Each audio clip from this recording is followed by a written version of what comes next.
მოგესალმებით მეგობრებო, ერთი ძალიან საინტერესო სახალისო თემა არის ძალიან მოდაში TikTok-ზე მე ვცდილობ დავაკვირდეთ თემებს, რადგანაც შემოვლობ TikToker-ობას და ვიღებ ვიტყოებს.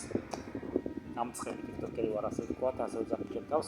და ერთი უცნაური და საინტერესო თემა არის ყოველთვის, რა თქმა უნდა, ურთიერთობების და გოგოების უმრავლესობა, TikToker-ი გოგოების უმრავლესობა ყოველთვის ამართლებენ ამ დაშორებებს, 1000 რაღაც უაზრობებს. და ყველაზე მოდაშია ტოქსიკური ურთიერთობები, ერთ-ერთი მუდური.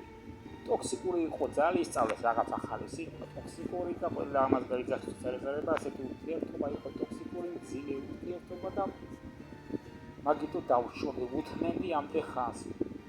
არ არცემეს ბუნებაში რანაირ ტოქსიკური ურთიერთობა თუ დაარქვეს თავის სახეს.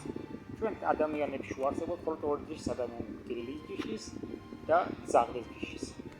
ძაღლის ჯიშის ადამიანები არიან ბოზანდარები, ბოდიში ამბობთ, მათ არ ყოფნით ერთი პარტნიორის წოლის განმავლობაში, მათ არიციან რა არის სიყვარული და გრძნობა, მათ უბრალოდ საკმარისია პორციული სურვილები და ვერც გაამგონებს ძაღლი იყოს ძაღლი.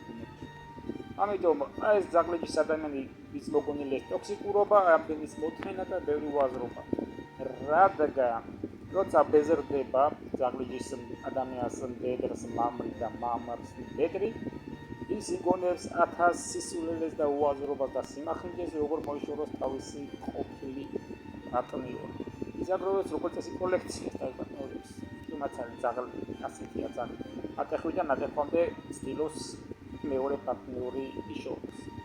ეს ეხება როგორც მამას, ისე მდედრს. და თუ დავარქმევთ ყველაფერს თავის სახელს, პირიქით მარტივი იქნება ყველაფერი, უბრალოდ გეცოდინება, რომ ეს კატეგორია ხარ და რამე პრობლემა არ შეიძლება არჩენ და სხვა არ შეუქმნი, იმიტომ რომ როგორც წესი ძაღლის ჯიში ყოველთვის ძაღლის ჯიშთან იჭერს კავშირს და ურთიერთობას. ნაჯვარებო ის ვიჩვათი ეს ორი ჯიში.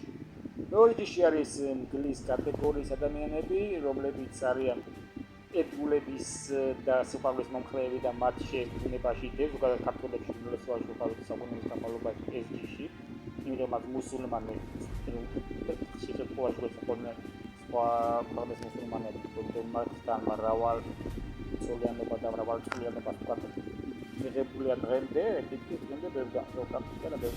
შესაბამისად, ვეძახოდნენ მგლის ჯიშის ადამიანებს ქართველებს. თუმცა ეს ბუნებაში იყო ოჯახური სისტემა, როგორც ბუნებაში გელს, ერთ პარტნიორობა, ეს მეორე კატეგორია არის პარტნიორის მომხრე, სიყვარულის მომხრე და ფინანსის მომხრე.